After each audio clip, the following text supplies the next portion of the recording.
¿Qué es el nombre? ¿Qué es un nombre? ¿Cómo te llamas? Bueno, ahora vamos a ver qué es un nombre y cómo se utilizan en las redes. Por ejemplo, las computadoras tienen nombre, los discos rígidos tienen nombre, las redes tienen nombre, las impresoras, servidores y todo lo que se te ocurra en la red tiene nombre.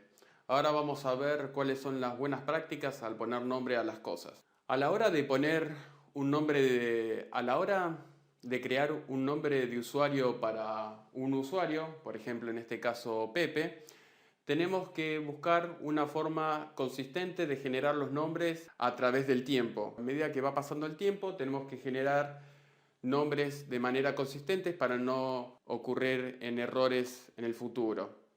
Esto te puede parecer muy tonto, pero normalmente las compañías empiezan con pocas personas. Por ejemplo, en este caso podemos tener 3 computadoras, pero a medida que la compañía va creciendo y va aumentando el tamaño y la cantidad de gente que va trabajando en la empresa, ya no van a ser 3, después van a ser 10, 20, 50, 100, 200, 500 personas. Si uno utiliza el mismo nombre de la persona para el nombre de usuario, podemos tener un problema, porque por ahí cuando son 3 personas va a haber un solo Pepe, pero cuando haya 500, por ahí hay varios Pepes, o José, o Charlies, o como se llamen. Entonces, una buena práctica es utilizar, por ejemplo, la inicial de la persona, en este caso José, podemos poner punto y el apellido que se puede llamar Pérez. Y si uno lo quiere hacer un poco más seguro todavía,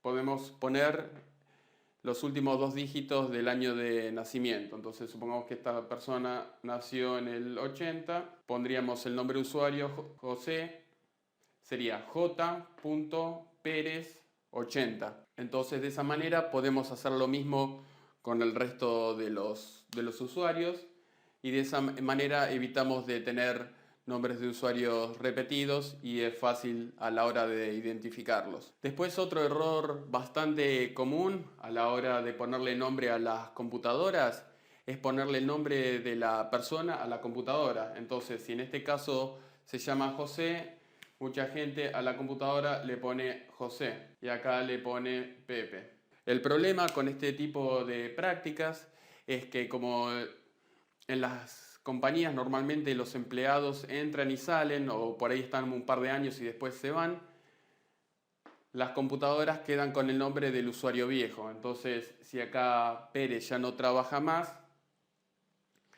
y entra Méndez, por ejemplo, vamos a tener un problema porque esta computadora se va a llamar José cuando el usuario es Méndez. Entonces, para evitar este tipo de problemas, lo ideal es ponerle el nombre a la computadora por el área o el sector que desarrolla la persona. Por ejemplo, si esta persona estuviese en ventas, lo que hacemos es ponerle ventas. Si hubiese más de una computadora en ventas, podríamos poner ventas 2. Y así sucesivamente. Entonces de esa manera siempre vamos a tener en claro cuál es la computadora a la que le vamos a asignar permisos. Porque a medida que va surgiendo gente nueva o el gerente quiere empezar a darle permisos diferentes a los diferentes usuarios, es más fácil identificarlos de esta manera. Después otro nombre que tenemos que colocarle es a las impresoras, como tenemos acá,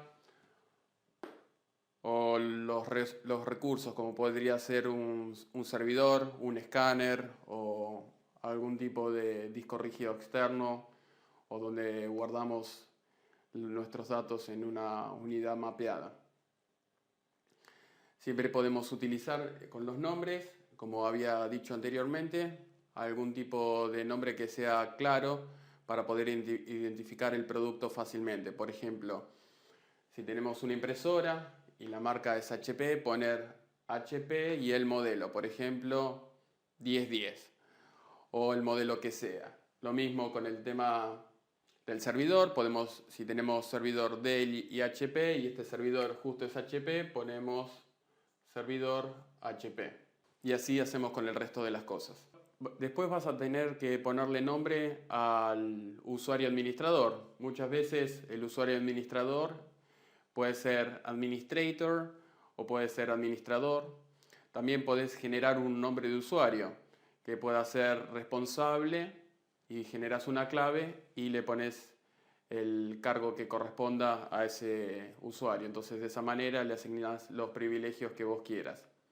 Es una buena manera de evitar que la gente trate de utilizar el usuario administrador y empiece a tratar de probar claves, ya que de esta manera sería mucho más complicado poder saber quién es el administrador.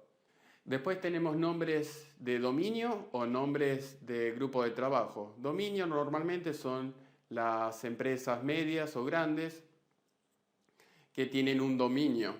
Y el dominio normalmente está administrado por el servidor. Como podemos tener en este caso, este servidor administra los recursos de la red y los recursos que tenemos en todas las computadoras.